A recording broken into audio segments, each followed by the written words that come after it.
On est en direct, naturellement, il faut comprendre que nous sommes ici pour une émission exceptionnelle, une émission spéciale, exclusive.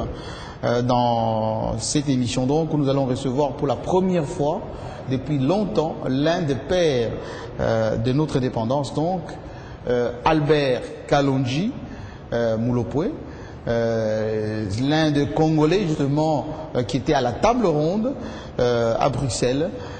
C'est lui qui était à la tête, à l'époque, de l'État autonome du Sud Kasaï.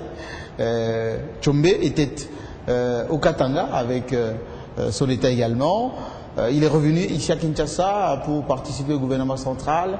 Nous allons parler un peu de tout cela dans cette émission pour retracer l'histoire de notre pays avec l'un des grands témoins de cette histoire. Bienvenue. Merci, papa. Alors, Albert Kalonji, c'est un plaisir pour moi, un privilège de vous recevoir ici sur ce plateau. Vos compatriotes vont vous écouter, mais également ceux qui suivent l'histoire de ce pays. On ne savait pas que vous étiez disponible pour nous parler. Alors, pendant tout ce temps qu'on a fêté ici au Congo, commémorer les 50 ans de l'indépendance du Congo, vous y étiez où? Je suis arrivé ici le 29 juin, la veille du jour historique, du 30 juin, jour où nous avons vu se concrétiser l'espoir de la reconquête de la liberté d'expression, mais aussi de circulation. Oui. Et surtout la considération en tant qu'homme, parce que dans cette époque-là, on traitait des indigènes, en somme, presque des sous-hommes.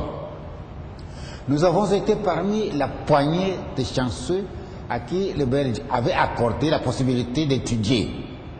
C'est ainsi qu'après les primaires, j'ai fait l'école moyenne et j'ai ensuite été au centre agronomique de l'université de Louvain au Congo.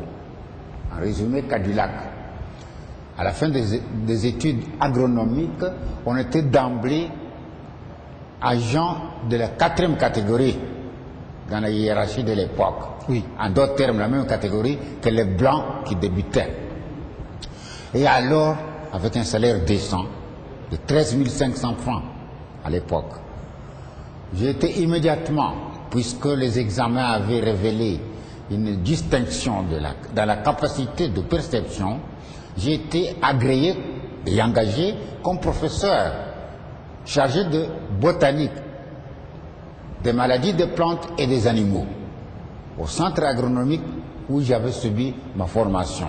Nous étions donc dans la période après-guerre, carence de recrutement dans la métropole de l'époque. Alors on recourait à ceux qui pouvaient se distinguer, et c'était notre cas, les assistants médicaux et les assistants agricoles. Et lorsque nous avons revendiqué que nous n'étions pas des assistants, parce que